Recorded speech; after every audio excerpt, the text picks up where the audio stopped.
Hello guys, today I'll be sharing you a Next.js starter kit that you can use in your project to make your application more scalable and consistent while you code. So let me just show you the starter kit. I will provide the link in the description that you can use. So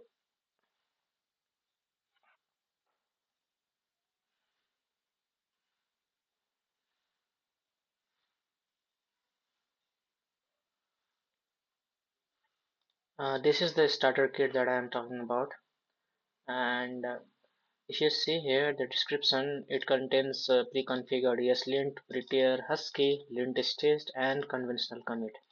Now, if you don't know what that is, don't worry, I'll explain in this video. So let me just show you how this works. So firstly, you will have to clone this, and I've also added a documentation here that you can use. So firstly, you have to clone this,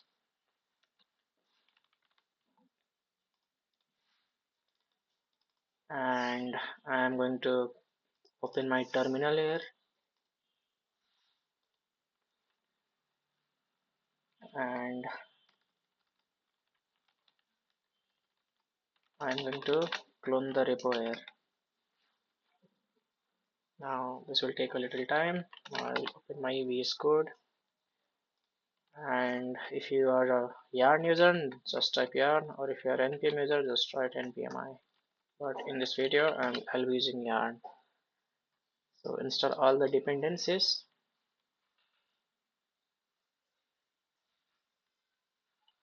and let's start the server. So this is the Next.js 15 version starter kit that you can use. So I'll open your localhost, and you can ignore this message. As you can see, it comes with pre-built uh, pre-configured dark mode and light mode, and it comes with SATCN. If you look into the documentation, we have this TypeScript support, Tailwind by default, ESLint. This is the package which is used to maintain code quality and consistency across the applications, and Prettier for consistent code formatting, and commit link to enforce conventional commit. Now I have added a guidelines here for the conventional commit that you can use. Like I'll also in a minute, just don't worry. So these are the types. You can read more about this, and we have also added Husky to manage pre-commit hooks, and we have added SATCN for the component library. Feel free to use any other libraries if you want, like NextUI and all. And we have this next theme for enabling light theme and dark theme. Similarly, we have type safety environment variables. Sometimes we don't get instructions and we don't have type safety for our environment variables file. In this project, I have added that too. So uh, this is very good.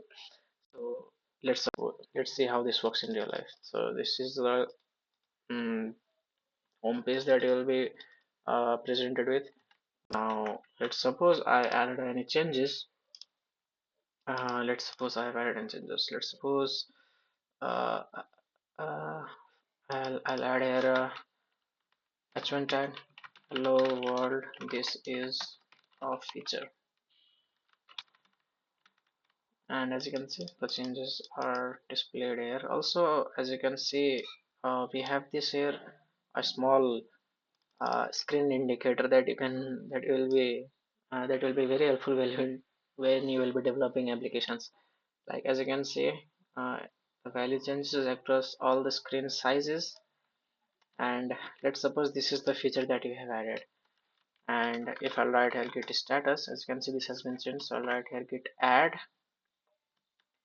git commit, and if you write here anything, it should not work because firstly it will format and it will check, but it does not follow the conventions of conventional commit.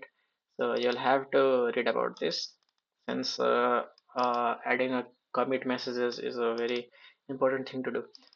So let's suppose I'll write here commit name, fit no changes, and then as you can see it also formatted, and now our commit has been done. And as you can see, our commit has been done. So if you want to remove all these previous commits, you can just delete those git folder, and reinitialize it, and you will be presented with a you know history free messages. And this is it.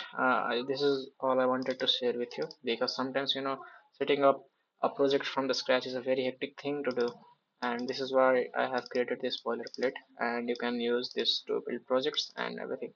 Also, one thing I forgot, that all the make sure to all the name the files and folder name in kebab case, since to maintain consistency. And this is it. I'll leave the link in the description, and make sure to check it out. Thank you.